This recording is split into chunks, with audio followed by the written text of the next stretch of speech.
Magandang umaga po sa inyo.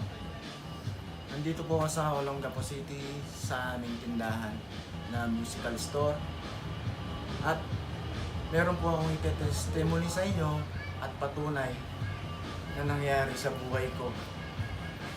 Isang araw po nagpunta yung isang tao na akala ko'y pangkaraniwang bibili lang ng instrumento dito sa tindahan. Hindi ko rin po malaman kung bakit. At siguro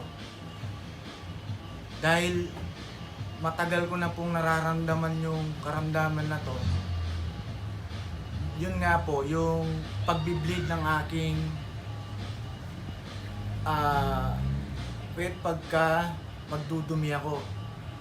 Hindi ko rin po maintindihan kung bakit. Nung biglang nag-testimony po siya, nagkipagkwentuhan sa akin, na ang pangalan po ay si Mr. Daniel Garcia Jr. na tiga Olongapo City.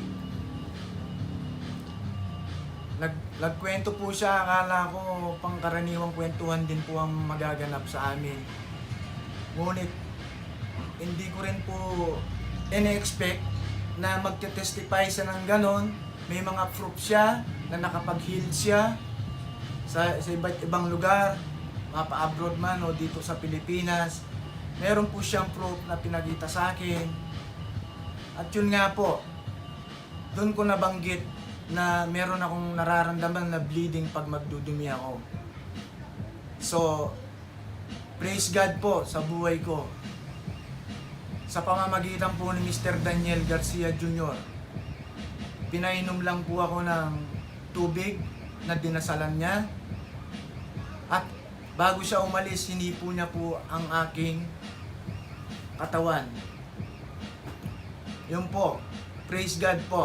Napatunayan ko na pag sobrang faithful po kay God, wala pong imposible sa Kanya. Kinabukasan po, yung nagbi-bleed ko pagdumi ko sa umaga, nawala na po. Sa pamamagitan po ng pag-heal ni Mr. Daniel Garcia Jr. So, sobrang thankful po ako sa kanya. Siguro po, sa po yung ginawang instrument ni God para ma-heal po itong matagal ko ng karamdaman na to. Siguro, sinugo siya ni God para magamot po itong aking nararamdaman na to. Sa hindi inaasahang pagkakataon. Taga Pampanga po ako, pero nakapagpatayo po kami ng tindahan dito. At dito po kami nag-meet ni Mr. Daniel Garcia Jr. So parang ito po yung naging daan para ma-heal po yung aking karamdaman na to. So praise God po, maraming salamat po, lalong-lalo na po kay Mr. Daniel Garcia Jr. at na-heal niya po yung aking karamdaman. So sa inyo po, kung may pananampalataya po kayo sa Diyos, kay God, huwag po kayong magdadalawang isip. Stay positive lang po, faithful, magtiwala sa Kanya. Wala pong imposible. Maraming salamat po.